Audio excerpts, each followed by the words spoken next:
घाटी में आतंकवादी लगातार आम नागरिकों को निशाना बना रहे हैं। राजौरी में 24 घंटों के भीतर आतंकवादियों ने एक बच्चे समेत 5 लोगों की जान ले ली। कल राजौरी जिले के अपर डांगरी गांव में संदिग्ध आतंकवादियों ने हिंदू परिवार के 3 मकानों पर गोलीबारी की थी, जिसमें 4 लोग मारे गए जबकि कई घायल हुए। आतंकवादी गाँव के पास आए और तीनों मकानों पर अंधाधुंध गोलियां चलाने के बाद भाग गए। देखिए, ये अनफॉर्चुनेट वाक़ा पेश आया है और हमारे लोगों का नुकसान इस वाक़ा में हुआ है। बड़ा ही कायराना तरह का हमला है और इस कार्रवाई के बाद पुलिस सिक्योरिटी फोर्सेस अपना काम कर रही हैं, देख रहे हैं कि उन तक कैसे पहुंचा जाए और हमारी कोशिश है कि जो दुश्मन है उनका जल्द से जल्द सफाया हो। हम लोग अभी परिवारों के साथ अपनी हमदर्दी पेश करने के लिए आए थे, हमने अपनी हमदर्दी पेश की है, इनके साथ अपनी सब लोगों ने मिला है अभी और हमारी यही कोशिश है कि परिवारजन अपने प्रियजनों का जो है जिनकी जानें गई हैं उनका संस्कार हो जाए और अमन के साथ ये लोग अपने घरों में रहें। बाकी सुरक्षा की जितनी ज़रूरतें हैं उनको फिर से रिव्यू किया जाएगा और जहाँ जहाँ ज़रूरत है सुरक्षा की और भी जो है वो इंतजाम किए जाएंगे। जम्मू कश्मीर के उपराज्यपाल मनोज सिन्हा और बीजेपी प्रवक्ता रविंद्र रैना ने घटनास्थल का दौरा किया और आमजन को आश्वस्त किया कि इस मुद्दे पर सख्त से सख्त कार्रवाई की जाएगी।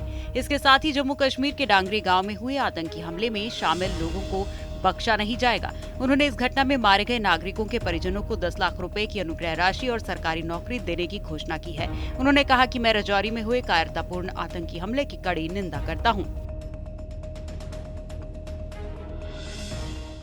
बहुत ही दर्दनाक हादसा जम्मू कश्मीर के सीमावर्ती जिले राजौरी के डांगरी गांव में हुआ है।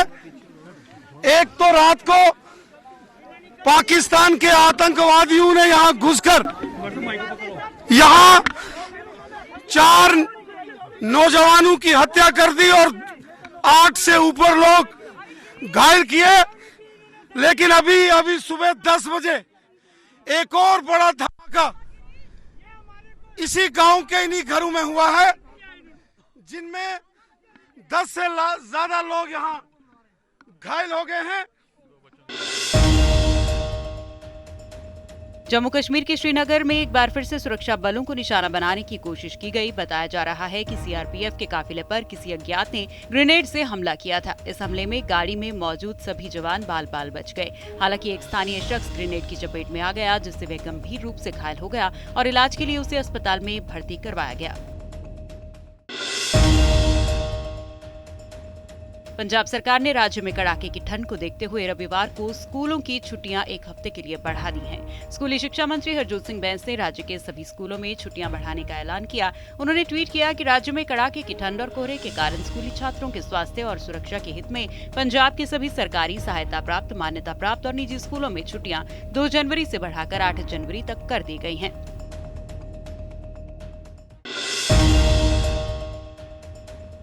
पंजाब के संगरूर से सांसद सिमरनजीत सिंह मान का एक विवादित बयान भारतीय सैनिकों के लिए सामने आया है। सिमरनजीत मान ने लिखा है कि 2022 में भारतीय सेना ने 186 कश्मीरी पंडितों को मार डाला, जिनकी हत्याओं की जांच नहीं हुई। सुप्रीम कोर्ट ने भी कोई कार्रवाई नहीं की।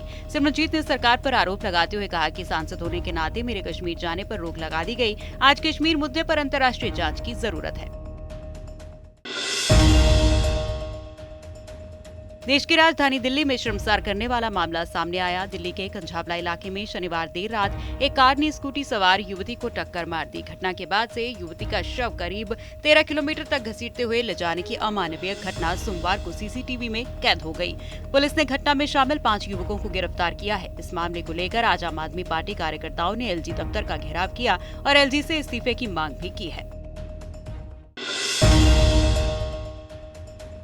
पिछले 1 हफ्ते से राहुल गांधी की भारत जोड़ो यात्रा दिल्ली में है। हरियाणा के गृह मंत्री अनिल विज ने बताया कि कांग्रेस नेता राहुल गांधी की भारत जोड़ो यात्रा के लिए राज्य में सुरक्षा के पुख्ता इंतजाम किए गए।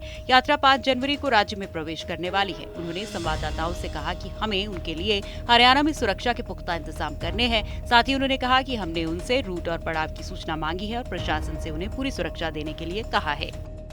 देखिए, अगर वो जो आरोप लगा रहे हैं उनका पत्र भी आया है और हम उसकी जांच करा रहे हैं। हम पूरी कार्रवाई करेंगे। वो हरियाणा में आए, हम उनका हमें हम पूरी जो उनकी सुरक्षा की यहाँ व्यवस्था कर रहे हैं। हमने उनसे मांगा है कि रूट क्या रहेगा और कहाँ कहाँ स्टे पॉइंट्स रहेंगे, वहाँ सारों का अधिकारियों को मैंने कह दिया है कि सुरक्षा का पूरा इंतजाम रखा जाए।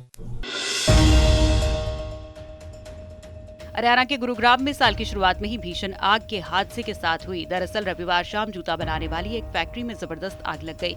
देखते ही देखते आग की इस घटना ने गत्ते की फैक्ट्री को अपनी चपेट में ले लिया। इसकी सूचना पर अलग अलग स्टेशन से फायरिंग की कुल 20 गाड़ियां मौके पर पहुंची, जिन्होंने घंटों मशक्कत करने के बाद आग पर काबू पाने में कामयाबी हासिल की। आग की घटना सामने आते ही फायर कर्मियों और स्थानीय पुलिस की टीमों ने तुरंत इलाके को खाली करवा लिया था। हिमाचल प्रदेश में लगभग 6000 अनाथ बच्चों के लिए नए साल के तोहफे के रूप में राज्य सरकार ने उनकी उच्च शिक्षा और दैनिक जरूरतों के लिए 101 करोड़ रुपए का कोष मुख्यमंत्री सुखाश्रय सहायता कोष स्थापित करने की घोषणा की। मुख्यमंत्री सुखविंदर सिंह सुक्खू ने घोषणा की कि कांग्रेस के सभी 40 विधायक अपनी पहले वेतन से 1-1 लाख रुपए इन कोष में देने का फैसला करें और ये कॉर्पोरेट सामाजिक उत्तरदायित्व के तहत उद्योगों से और राशि एकत्रित की जाएगी।